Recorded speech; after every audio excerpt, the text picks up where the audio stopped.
So welcome to the part 2 of our talk based on questions being asked by my beautiful daughter, Adana, about the foggy areas of history which they never really got round to.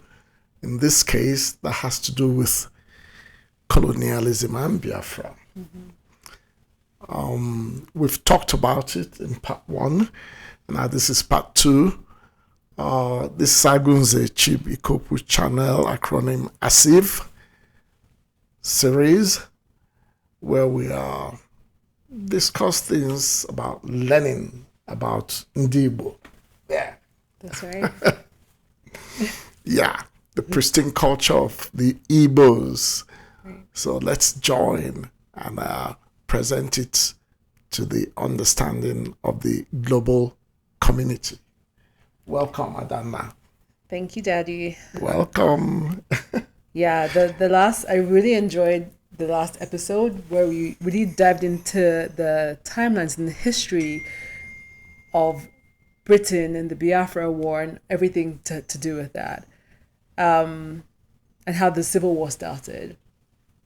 In there, you talked a little bit about some of the personal experiences that you encountered after the second pogrom, where the Igbos came back to the east, mutilated and just gory sights seen by you, a 16-year-old at the time. Mm-hmm.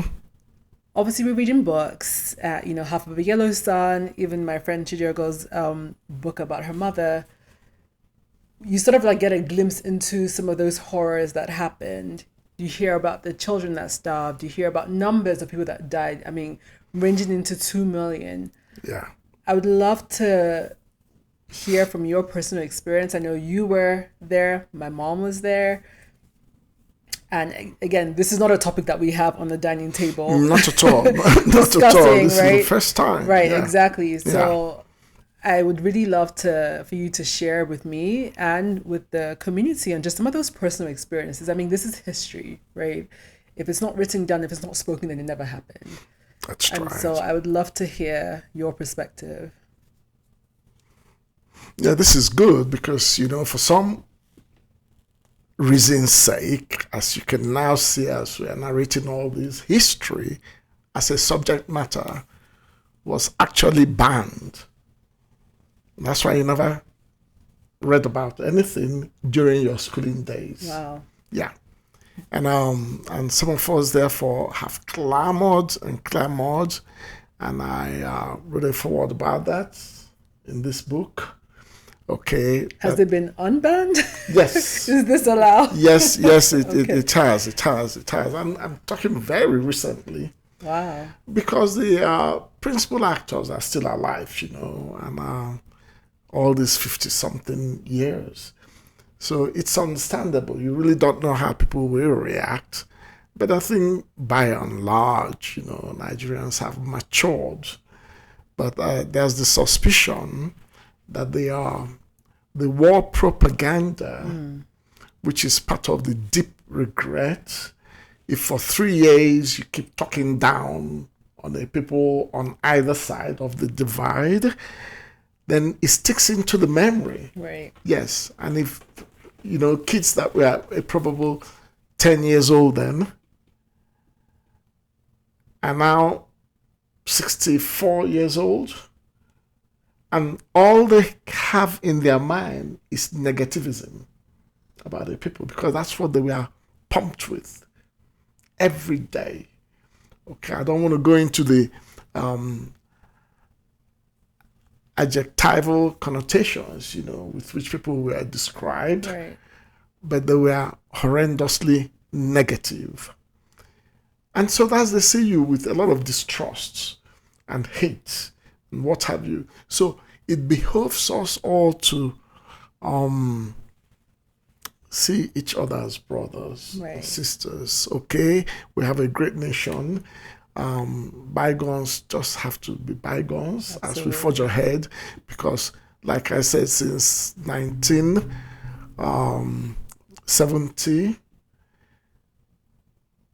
you would have thought Nigerians have learned a lesson, but no. There's been 5 successful coup d'etats, 1 unsuccessful. Okay, between 1973 thereabouts, or 5, it just kept coming every 2 to 3 years, something like that. Okay, the unsuccessful one was in 1990 by Major Gideon Orka Okay. during the tenure of General Ibrahim Babangida. But the rest, they are successful. Like Sani Okay. Abacha. Was that a coup? I think it was. Eventually, yes, he did one. Okay. But he was always the brain behind the successful coups. You couldn't do one without the great Sani. Are you with me? Yes. So, so Gowon was the head of state then, if you remember. And he served for a long time. He went to Kampala on a mission, OAU, Organization of African Unity, and that's where he was overthrown. Bloodless coup by Joseph Garba, Okay. his kinsman. Okay, and that was him out of the way. Okay, now Muratala Mohammed became the head of state. He was taken out by Bukadinka, assassinated. It was bloody. Garba's coup was bloodless. Dimka's coup was very bloody. Obasanjo, General Obasanjo, became the head of state after Murtala Mohammed. Okay, now they organized and handed over to the second dispensation, which saw the civilian regime of Shehu Shagari as president, with Dr. Alex Ekweme as the vice. They don't want tenure of 4 years. 3 months into the second tenure, out of the blues on the 30th of December, martial music. A gentleman called General Buhari struck down the second dispensations of civilian regime. He lasted barely 1.5 years in office, and General IBB's coup took place. Okay. And out he went. Now, IBB handed over to an interim national government headed by Chief Ernest Shoneko. He lasted 3 months in office. Then Sani Abacha now came into play frontally and became head of state. He died in office. Right. I remember that moment when it happened. Yes, he died in office, and General Abdul Salami Abubakar took over. Okay. And I think it lasted 6 months, and he organized the third dispensation of civilian regime in 1999 that ushered in the second round of President Obasanjo, now as a civilian president. Okay, and it has remained that way till date, 1999 till date. Right. The gentleman Buhari came back, also had his own second tenure. Oh gosh, let's not even go into. Let's not even go into that. So that's honestly. the history so far. Yeah. Do you understand? In terms of the impact of the war on one, then some are really traumatizing. Absolutely. Some are jocular. Do you understand?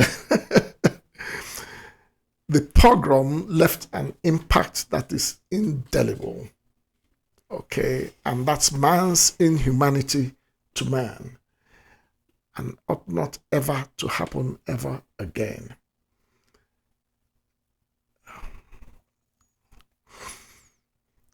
It was a very sorry thing to have seen. Right. Okay. Then the war came proper. We're now fighting, and there was the 101 division of the Biafran army that crossed into the Midwest, heading towards Ore. They got up to Ore in western Nigeria under the command of a Yoruba commander, Colonel Victor Banjo. Okay, but it was rebuffed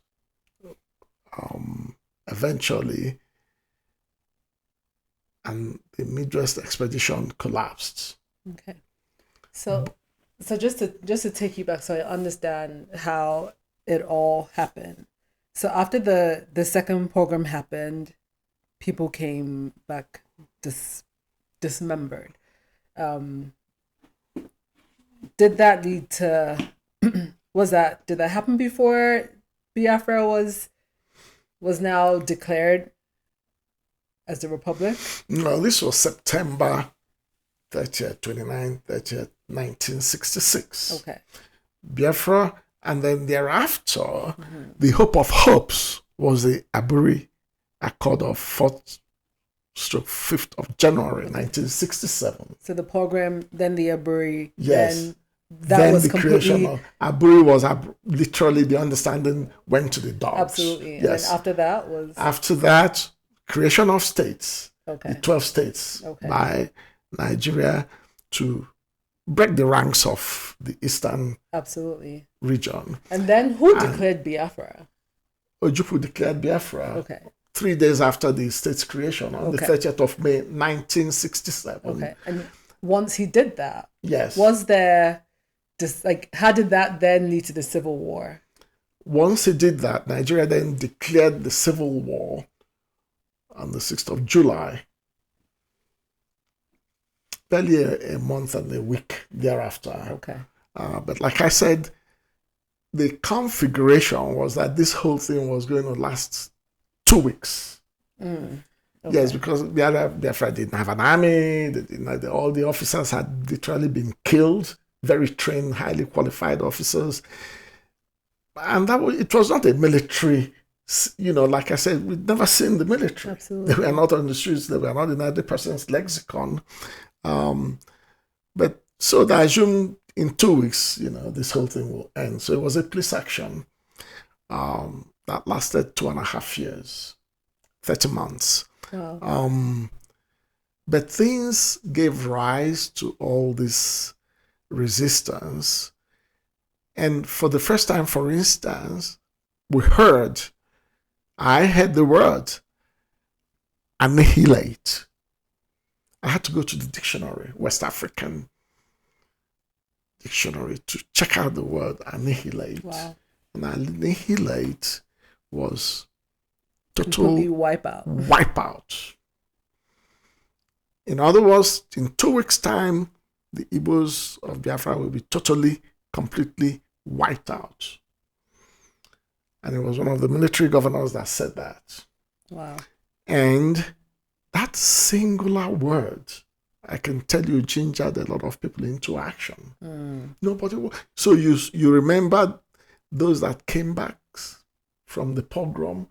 So for the first time, you had an idea of what wiping out can mean, right? in real time. Exactly. So that's it. So there was a war, and very quickly things started happening.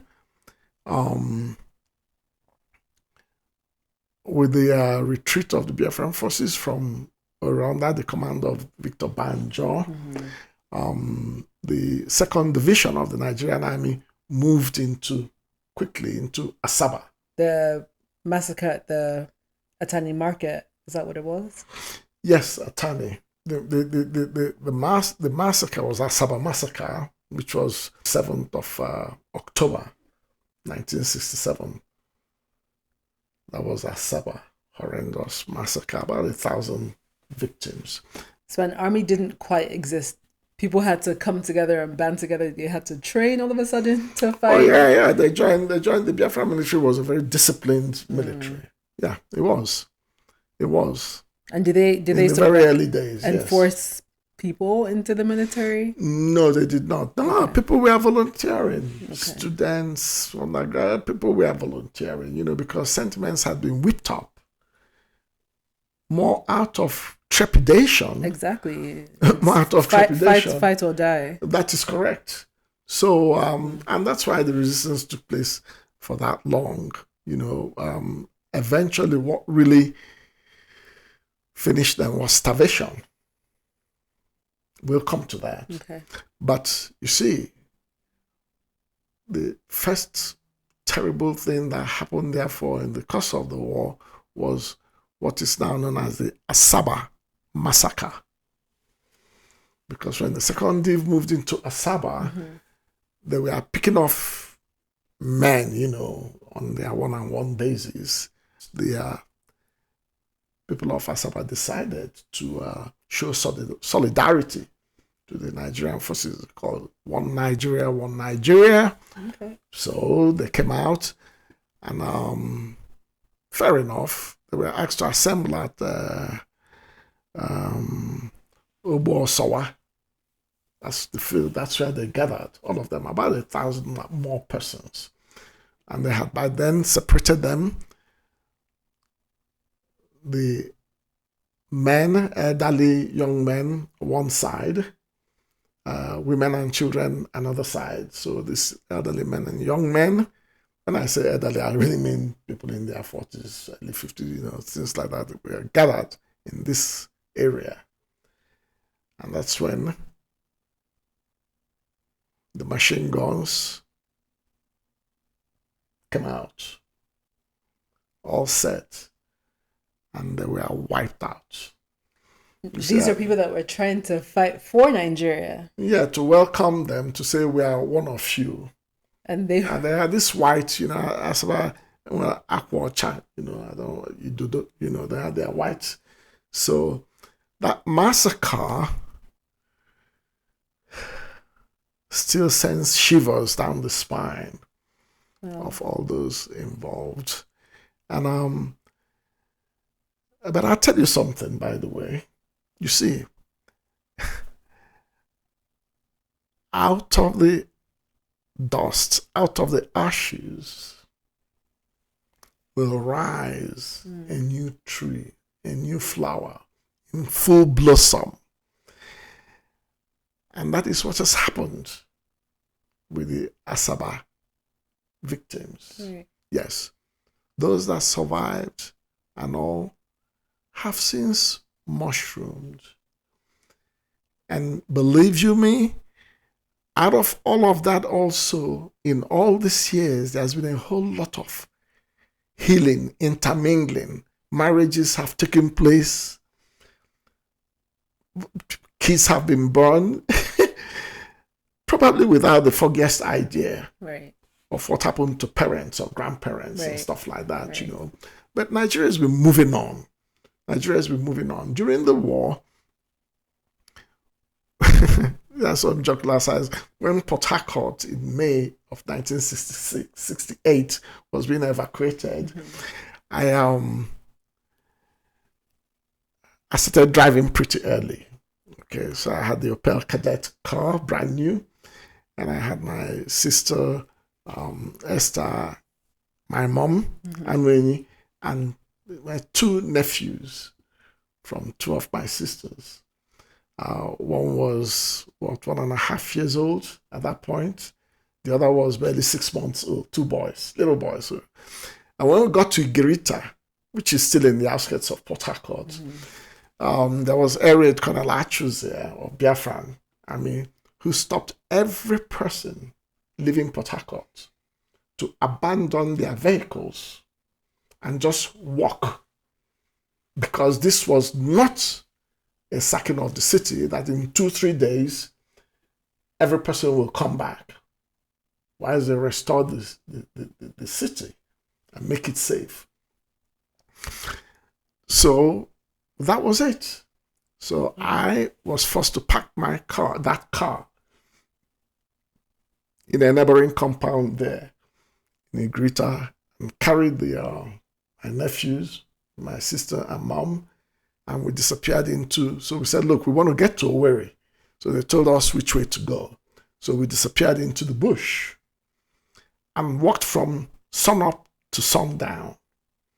By evening hours, we'd gone this whole thing and came out. And when I looked around, it seemed oddly familiar. I said, good gracious me, we've done a circumlocutus journey, and we came out barely half a mile, 1 mile from where we... Oh my gosh, you just walked around and around. No, I said, okay, that's it. I told my mom, I said, look, we have these little kids and all. I'm going back, okay? And we could hear, dying bullets. Nobody could stop me at that point. So I went back. But I could hear footsteps also. Auntie Dolly, Miss Sarah, was running after me because she also had a Volkswagen there also parked. So we got back. We could hear the dying sounds of the bullets and artillery shells. The cars were there. We entered our cars and drove up to the family members, and then continued and arrived Isiokpo, just maybe 5, 6, 10 miles thereafter. Okay. So timeline wise, you all were in Port Harcourt when the war started. Were people asked to go back to their villages in the east, or why did you leave Port Harcourt? We left Port Harcourt because at that point in time, the artillery batteries were now getting into the city. And when you hear the explosion, that explosion, if you survive it, simply tells you, get the hell out of here. It's such a explosive noise, destructive noise. Wow. So the civilians had to be evacuated to make room for better military confrontation. So that was why. So every person that left Port Harcourt then, if you had your villages out of city range, then that's where you went to. If you didn't, then that became the first movement in what we call the refugee, because you now had to anchor somewhere, school compound, church somewhere, friends harboring you in their safe zones and stuff like that. So that was the movement. Yeah. We arrived home early hours of that same day, of the following day rather, earlier, because this was now dark. We got in and trying to settle down, and at about 5:30, 6 a.m., bang, came another shell from Onisha end. And that thing kept falling right in front of the house. Incredibly, for 2.5 years, every morning, precisely at the same time, these explosions would come. It didn't get to anybody. Special act of God. Right. So did you have bunkers? I think, I believe you went somewhere, like a field trip when we were in Queen's College, and honestly, I can't remember if it was a field trip or we saw it in pictures. I can't remember now, but I remember seeing bunkers and things where people used to hide during the war. Did you guys make one? Was there? Yeah, we had a air raid bunker, which is a reinforced hole in the ground, and you shield it on the sides with bamboos, and the top and filled with, the top is the natural ground, but you're going deep down. Okay, these are temporary shelters. These shells coming in was so horrendous, I had to evacuate my sisters with my little nephews to Umunze, which was a hinterland safe area, the house of Chief Emen Ugochukwu. Then in the interim, if it got that bad at night, we'll go to the neighboring town where we had our in-law, the Onyejebu's Atichi. Okay, and that was safe. Okay. And my uncle, for instance, but some people stayed back, but they didn't go anywhere.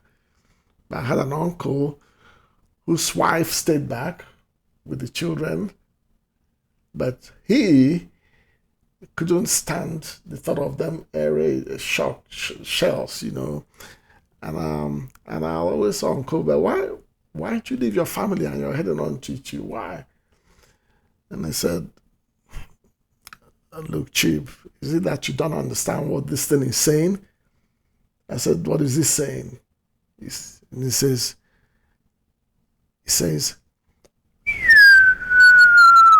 Kwapu, kwapu, kwapu, kwapu, kwapu. Kwapu is to vacate, move. But he left his wife. Oh my goodness. So that's their choice. So these are the jocular parts of it. Right. But it never became clear to one why the Nigerian Air Force chose only, in the main, soft targets to strafe, marketplaces, hospitals, things like that. Because... This is where they were bombing? Yeah. Okay. And, we're at...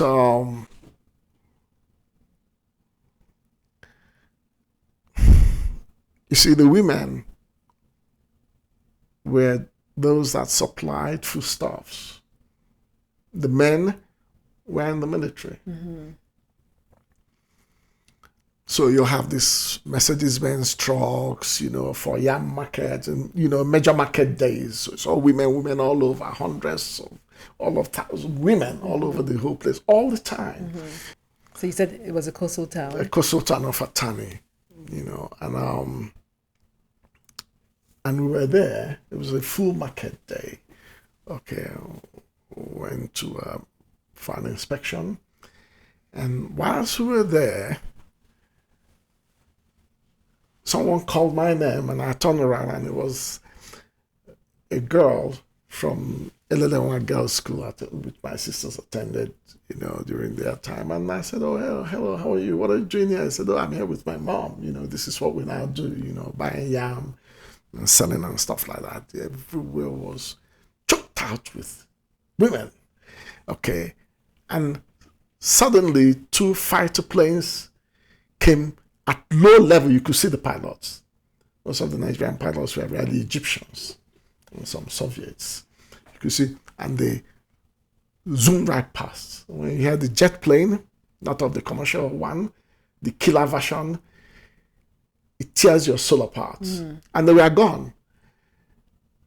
I told that girl, I said, listen, wow, these things are going to come back. They've just come, they've seen. It's so fast, but they'll turn around and they'll come. And I looked around, it was a flat land. But I saw an anthill, big one, big giant anthill, and I went there and said, come here. In case, there are cannons, this thing can protect us. And she did. She said, but her mom. I said, well, call her. She said, but she's deep in the market side. They're probably doing their stuff. She wouldn't let what she's buying now because the planes are gone. I said, okay, fair enough. So she went. Within 1 minute, the planes came right back. And this time, firing. And they had series of sorties, firing cannons at this, at everybody, at anything, lorries, everything, yam. But when all of that subsided and they were now gone, I kept running around that until, depending on the direction of fire, and once it subsided, I looked up, I came out and The carnage was horrible at Dana. Oh. But I saw that girl and she said, Chip, see what they've done to me. And she'd lost her arm. Wow. Okay, and her skins were like this circus clown, with droplets of blood at the end. And then we started packing dead bodies in thousands, in hundreds.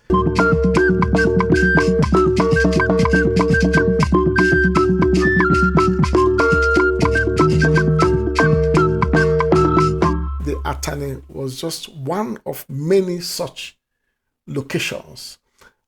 Everywhere we had this sort of market in Biafra was a soft target.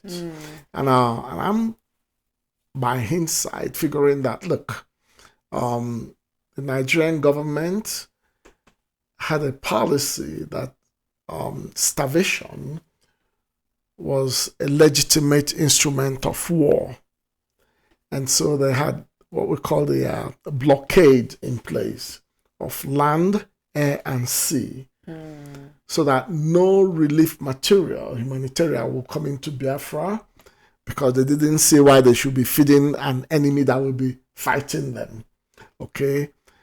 But the point now is, when you have little children as victims, right. So this thing went out abroad. For the first time, the world saw a picture of war horrors. Are you with me? Right. And now the churches came to the rescue. The Joint Church Aid, Caritas International, Concern Africa, which was an Irish priest, Agnes Finucane, if I remember his name. These chaps worked assiduously, and pilots, organizations started volunteering themselves from Australia, US, Canada, Sweden, Iceland, you name it. They just kept volunteering planes, all cargo planes, and themselves to fly in these night missions. And every night you had the Ilyushin-28 Russian bombers roaming overhead, trying to see that light. And when this place will land, so they'll drop their bombs. Wow. They did. Well, we lost about 25 pilots and crew died in this period of time. The Red Cross also was involved, so but these people were terrific. Otherwise, it would have been horrendous. The Kwashiorkor child is a malnutrition that leaves the child with a very big head, swollen head, very swollen stomach, and skeletal figures. You count the ribs.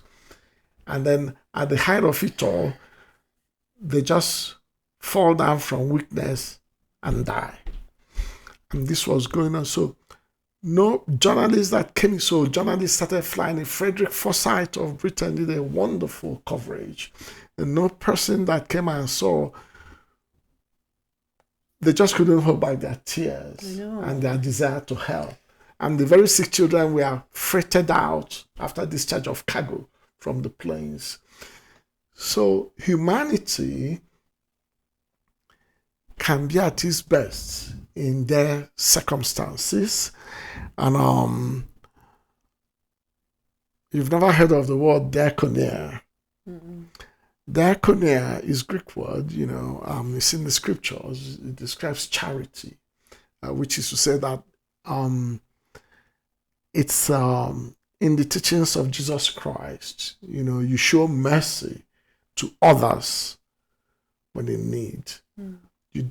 There's no politics to it. There's no ideology to it. It's just that you're motivated to aid the suffering of others, to assist in uplifting them. So millions of children died of Kwashiorkor, but then millions also were saved. Okay. And the total count of people who died, we're talking like 3 million. That's 3 what million. I said. Yeah, yes, Wow. yes. And then out out in the global system, for instance, there was a young American from Columbia University, 20 years of age, Who set himself on fire. who set himself on fire. Bruce Mayrock, in front of the United Nations. They tried to douse it and he ran away, and self-immolation. He died protesting the genocidal events taking place in Biafra. 3 million people is a lot of people. It is a lot of people. And why? You see, because it all happened in Biafra, in Igbo territory, Igbo part of Biafra, the real horrors of the war is lost on other Nigerians. Mm-hmm. They can't conceptualize it. No. Do you understand? There's a pilot, okay, an African-American pilot, one of the Tuskegee Airmen, the blacks that flew during the Second World War. It was first commercial pilot, also 1955. He got his commercial license. Mm-hmm. Harvey Martins died on takeoff, having discharged his cargo. Hit a tree and that was it. Mm. So there was also a Swedish Johansson also died. So people gave their lives for this situation, never to occur again. Right. John Lennon of the Beatles returned his MBE honors in protest. So it was a very bitter experience. No, I can understand. How did you get access to food? Food came from the relief agencies, because these things that came into Biafra went to relief stores. Mm-hmm. Very organized. And it wasn't the food like you know it. There are special high protein stuff. It's called egg yolk. Okay. And corn flour, cornmeal. So you stir it like pap, and you have a delicious meal. Right. I mean, you don't expect to see chicken inside. You don't expect to see T-bone steak or ribs. You just want it to be alive. So was there just not enough food to go around? Is that why those children died? The children died because those things were not there in the first place. Okay. Biafra was losing territory pretty quickly, and the soil was being tilled and farmed on a subsistence basis. Mm-hmm. But when you overfarm a piece of land, it gives you less yield. Yeah. So this thing kept shrinking, and of course, like I said, the food supply areas were being bombarded and crippled. So at some point in time, diminishing returns in supply started kicking in. The first victims were the children. Mm-hmm. They were the first victims, and that's when the world took note of what was going on in this part of Africa. No, it's definitely horrible. I see some pictures of those children with the kwashiorkor, and it's just horrendous to see. Where was Ojukwu in all of this? Was he still around? How did the war end? I mean, it took 2.5 years, right? Yeah. He was there all the time. He was there, and there were interventions to stop the war by OAU. So it's not like these things were not going on. Right. But there was a lost opportunity when all that was demanded was to drop the name Biafra. And then remember, all those requests for regional autonomy and all would have been restored. Okay. But that was a missed opportunity. And at that point in time, supplies had started dwindling. And those that ordinarily would have still talked on our behalf thought they had had enough. For instance, Zik, Dr. Nnamdi Azikiwe, left from there to Algeria, and that was it. When I came back, if I went to Nigeria thereafter to speak with Gawan to say, look, this thing is going to end one way or the other. Mm-hmm. Let there be no mass killing. You know, there were instruments of behind the scene talk. And the war ended on the 15th of January 1970. All the fronts collapsed at the same time, period. What do you mean by all the fronts collapsed? Soldiers just walked away Was from their trenches. Was there any particular trigger that made them do that? What triggers it is that, my dear, you need rations to survive. The base will send trucks of food to the front location, no matter how scanty, but you'll get your rations. When you don't get your rations and you do not get your military reinforcement, either in personnel or in bullets or what have you, or in grenades or in whatever, that's it. You can only last a few days, and it becomes obvious to the other side that there's no resistance. Right. And soon, the communication signals will go around. So when it got to that point, the head of state transferred powers to General Philippe Effiong and left for Ivory Coast. So General Ojukwu actually left Biafra towards the very end. And General Philippe Effiong was the person now as Commander-in-Chief who gave the instruments of surrender to General Obasanjo. Okay. And I think it was at Amici, by the way. Okay. Interesting. It just goes Amici. Yeah. Interesting. So that's how it ended. And what happened? I mean, did people? I mean, I'm guessing your homes are no longer really there. You know, how do people even pick back up after all that destruction and death? And I mean, the Igbo man is resilient. There's no doubts about that, because if this only happened, what are we talking? I mean, that's a lot of progress since then. What happened after the war? How did the Igbo pick up? I know there is still discussions about neighboring villages and our relationships with the neighboring villages, and we could probably get into that at a different time, but how did we get back on track? How did we survive? We, for instance, didn't realize that you have different faces to a war. Mm-hmm. The 30 months of warfare between 6th of July 1967 to 15th of January 1970 was the trench war. Okay. Thereafter came the economic war, the psychological war. Absolutely. And every other thing that is meant to decimate you if you happen to have survived the trench war. And so the first shocker was, you thought, okay, the war has ended, the banks are open, the Nigerian government under General Yakubu Gowon, head of state, had announced the 3 R's, which was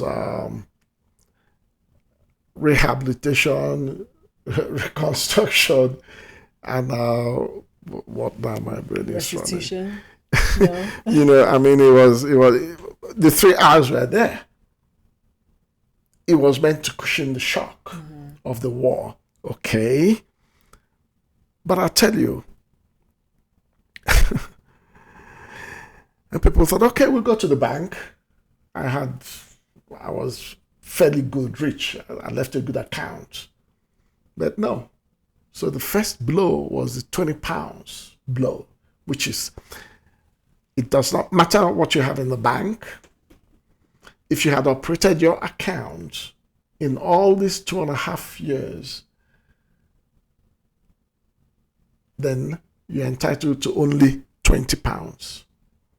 Wow. Can I ask, how were people trading during the war? Were they trading with actual money? Maybe they pulled money out before? Because I'm guessing you probably didn't have access to banks or anything. No, Biafra,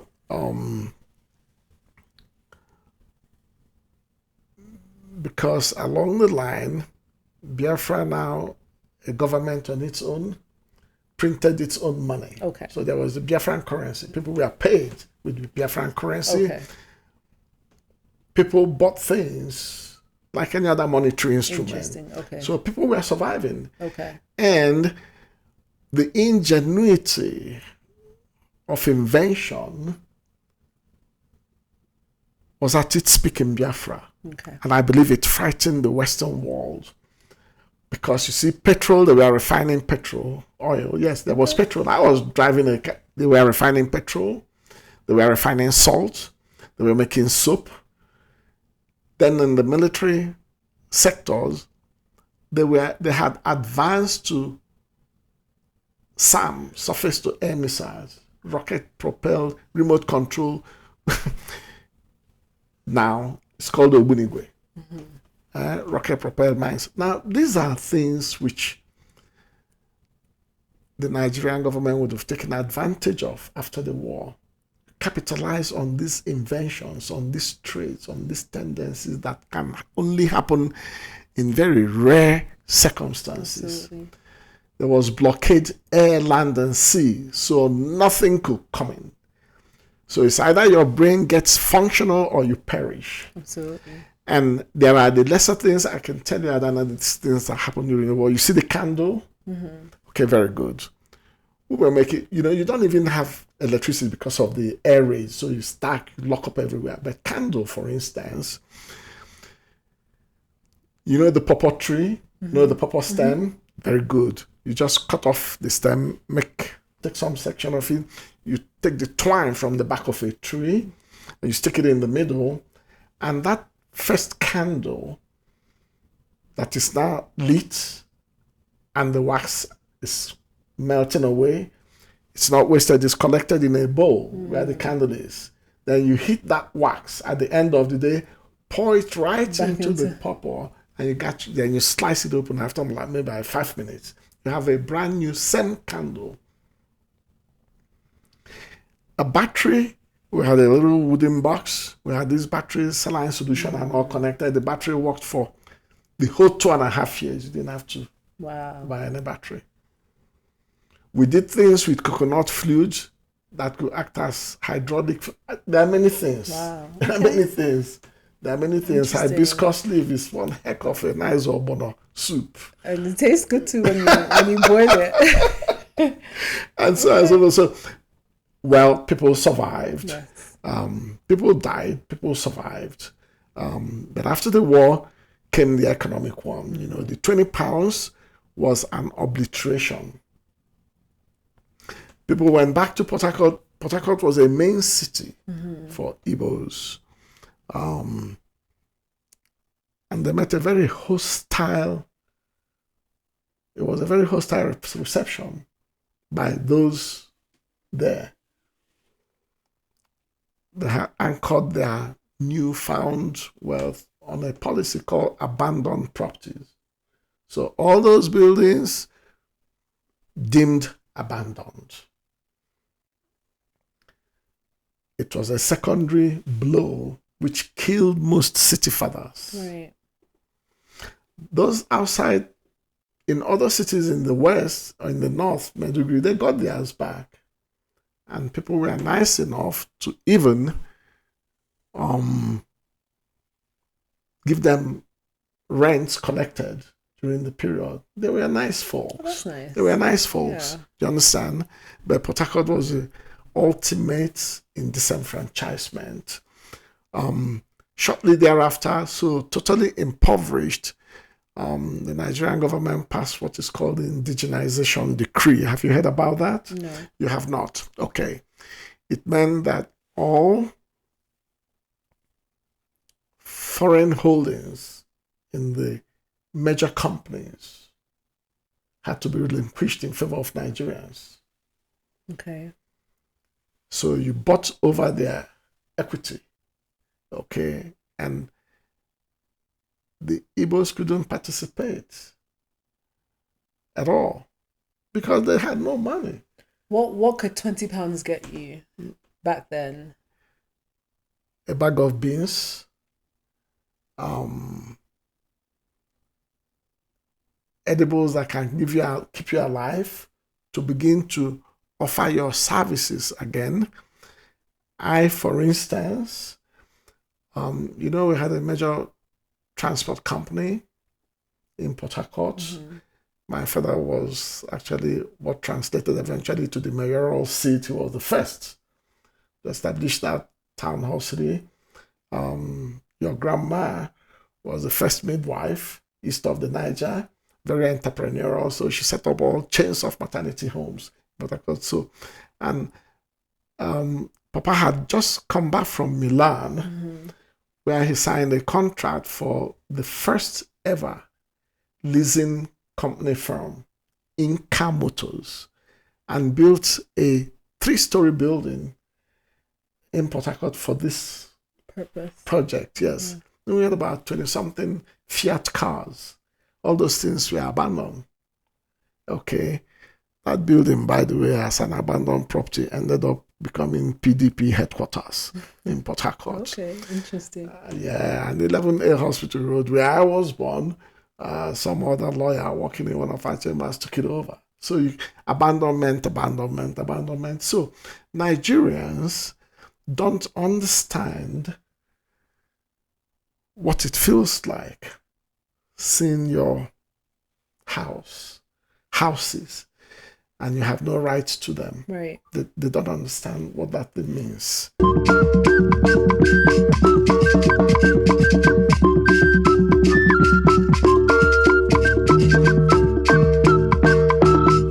Okay. So, I mean, with that £20 and how little it was, obviously it doesn't seem like it got you all a lot. How did the Igbos pick back up? How were they able to earn naira to sustain their families? So the Nigerian soldiers, for instance, were scattered all over the villages. Mm-hmm. Okay, so all over the whole place, every so much you had a butcher, a Nigerian soldier, guarding, mm-hmm. that sort of thing, because they didn't know what was going to happen next. So they were policing the Igbo areas. Mm-hmm. But they had to eat. And they had to drink something. Mm-hmm. And that way, they earned their monthly salary. And very quickly, they went to the woman who had bought half bag of beans or half bag of rice. The farms were now back into the hands of people. So they had their little vegetables and stuff, and the compounds had their govers and their mangoes and their pears and stuff like that. So goods and exchange, human needs of demand and supply kicked in, albeit at a pedestrian level, mm-hmm. but it started breathing enough for the resurgence to become clear that something was going on. Okay. Because now, with this new trend of income, people could offer their services farther and farther afield. So you had all these soldiers posted within the villages of Igbo towns, mm-hmm. all over the whole place. They earned their salary, but they had to spend it. Right. So demand and supply. People now had the local things from their compounds, and they supplied the needs of the soldiers. And money's changed hands. Mm-hmm. And with money in your pocket, you know how to invest it best. It may be in transporting yourself now to a further city where you then offer your services, Right. either professionally or in a skilled manner. So these things over the next 2-3 months enabled Igbos to begin to venture out again. We had only one Mercedes lorry, for instance, which we plied between Oba and Onitsha, get goods back to Oba, to Nnewi furthest. You couldn't go beyond that because you have broken bridges and things like that. Right. And from there, earn enough money, for instance, to go buy parts from Benin to now set one other lorry going. It became 2, then 3, then like that. So people were now able to travel out, offer their skills. Some went out and found that their houses in the north or Lagos were still there, and rents collected. Okay. And so the apprentice scheme, for instance, kicked in and bolstered that whole sector to a point where it's a study at the Harvard University right now, as we are talking, in terms of venture capital. Absolutely. At its very best. Absolutely. Okay, great.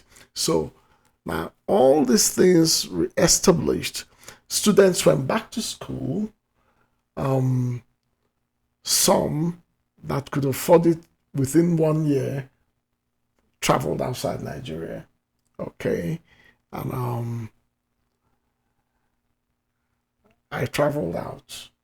And I was going to a Verlag in Germany because Germany was very nice. You don't need visa, anything of the sort. Okay. Well, I needed to stop one day at Heathrow in London, and they saw my passport and said, "Where are you going to? You don't have any visa here?" I said, "Yeah, because I'm going to Germany. I'm not coming to Britain." And they said, "We need to talk." And it ended up being a 7-man panel, for instance, drilling me from up to down. And it became more interesting because instead of from 1 man, 2, 3, then it kept increasing because my point was I didn't want to stay in Britain. I just wanted to see my brother, whom I hadn't seen since 1959. And I said, why? I said, because Britain was very hostile to us, surprisingly. I mean, Church of England, we're all Christians. Why did they do what they did to us in Biafra? They did not back up. And that's why John Lennon, for instance, returned his MBE. Okay? And things like that. Do you know that they compelled me to please not go to Germany? And that by Tuesday, they would have gotten me school. As I told you, I wanted to school. I said, I'm a businessman. It turned out that everything they asked me, they had asked my brother Ogonna, whom they brought, made an announcement. I said, my brother Ogonna is here to pick me up. They put him in another room and kept verifying my answers, and it all clicked correctly. Why did they want you to stay back? Well, that's what we should be learning. You see, you don't waste the youth. They saw something, they saw a potential, and they didn't want it to be the gain of Germany. They said, you stay by Tuesday. By the way, when I eventually saw Ogonna said, oh, wow, I was the same height as him. He saw me last in 1959. So he was telling them, I was saying, I'm a businessman. Ogonna says, oh, it's a small boy. And he was doing his sound. They showed me what he was. He said, no, you're a student. He said, you stay. Tuesday, this was a Saturday. He said, Tuesday, you'll see all sorts of admission letters. And it happened. The rest is history. I didn't go to, I was going to go and meet my sister, Maggie, who was the science editor. She just created the science desk for Daily Times. So she'd gone on a course to a Verlag in Germany. So I was going to meet her. So I ended up staying in Britain. And from staying in Britain, you, Adana, graduated first class from a British university. That's how they keep trapping. That's how they keep trapping. And so and so. And there you are. So they saw something and they thought this thing has a potential. From him will come, they can plot it down the line. we don't seem to value our young ones. We don't seem to see anything in them. So it's like a waste of vision, a waste of talent, so that's it. So we survived. Right. We survived. Skills. Thrived. We survived. Survived and then thrived. Yeah, we survived. I think we, the youth now, completely take for granted what your generation and above really had to deal with to get us here. We're able to live in nice homes. We're able to travel out. We're able to go to really good schools at any part of the country. And there's a lot of sacrifices that went into that even being a possibility. So I really hope that over time we get to hear more stories. We get to see more TV footage or learn. You can write a book. You already have one book. Maybe that's your next book on just the history of Biafra. I know, again, some books have touched on it, but it's like little snippets and from a point of view, not necessarily a good. Most of the military actors actually eventually started writing. Okay. And they're out there. Okay. At least about 27 books. Okay. On all of that, each one telling his own, because you can only say from your side of from the your story. own side of right, it, exactly. finish. Exactly. So, but like I said, writing is not really the issue. Is the emotionalism that goes with it. Right. Okay. And this is the first time both of us are talking. And you probably couldn't go. I mean, this is like a 1 hour. I'm sure this is 2.5 years of your life that would have, if you were to tell the stories, will be here till. Oh yeah. Till next week, it'll talking be volumes about it. upon volumes upon volumes. Absolutely. Because things happened. Great lessons ought to have been learned. Right. It really does pain me, for instance, that Nigeria, as it stands, didn't really learn much. No. So they're still talking ethnicity. Absolutely. Talking deep hatred, disenfranchisement of people's rights and stuff like that. Igbo. And all sorts of things. Just ridiculous. Now, let me tell them something. In my family, when we sit down, when we do a family gathering, it's a mini United Nations. Because on that table of my nucleus family now, I'm not talking of distant affair, you'll find Yorubas, you'll find Northerners, you'll find people from Ijo, you'll find all walks, you'll find Italians, you'll find all African Americans, you'll find all sorts of people from all sorts of backgrounds. So let me tell you, don't you throw stone in the marketplace, because you do not know whom it's going to hit. I have nieces and nephews that cut across. I have children. I have all sorts. I have people that call me uncle. Are you with me? Right. Yes. And as Yorubas, they come and they're my children. I have Northerners that call me dad, granddad, and they're my children. Nigeria has outgrown completely this negativism that is trying to pull us down. It's a vortex of hate. Absolutely. When we are really, really, in all honesty, making progress. And when you see the Nigeria outside the Nigerian, it's a beacon of excellence. Absolutely. In all corners of the globe. So what we give outsiders, why can't we replicate that back home? Absolutely. We can't do it because the environment is not enabling. So let's create an enabling environment full of love and affection for one another and get the best out of each person. That's my prayer. Amen. And all those that died during the war, and all those that died in all these coups d'etats, and all families that have been hurt one way or the other from the events of the 60s all the way to present, May God receive the souls of the dead. We pray for comfort for everyone. Let there be healing all around. This is my prayer. Yeah. Amen to that.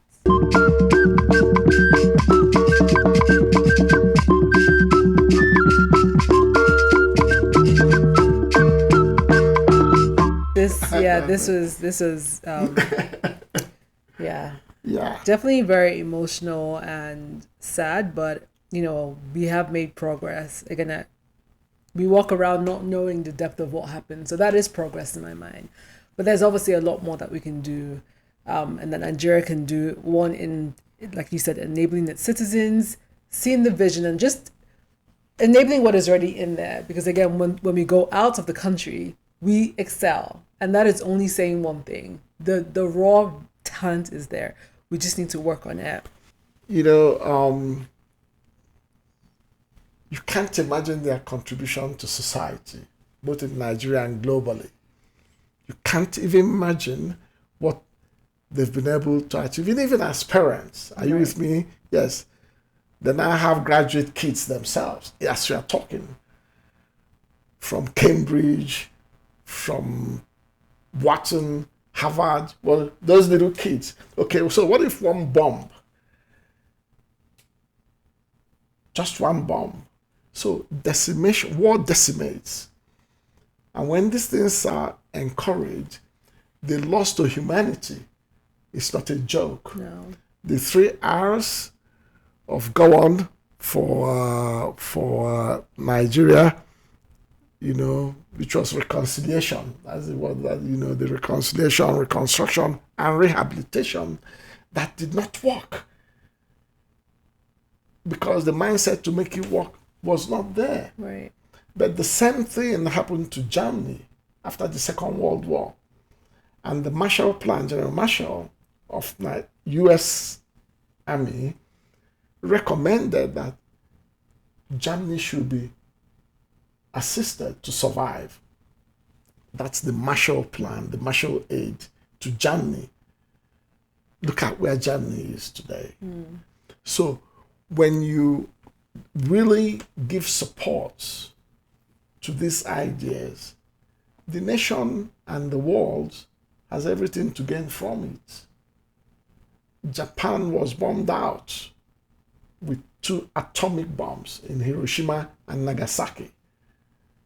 That was the end of humanity for them. Right. But look at where they are today. Right. So it is possible, please, to resurrect. We all need to resurrect. Yeah, no, I agree. Going to plug Learning About Ndi Igbo by yours truly over here. You can buy the book on Amazon. You can buy it on BookBaby. We'll put the link below. But yeah, this is, to me, it's a dictionary of just Igbo culture. So please grab your copy. Thank you. And we'll continue to bring out more topics. I'm going to keep asking the questions. No problem. To educate myself again and my children and their children. Okay.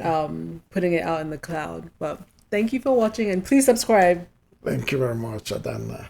Thank you. Thank you, Daddy. Thank you. You're welcome. Bye.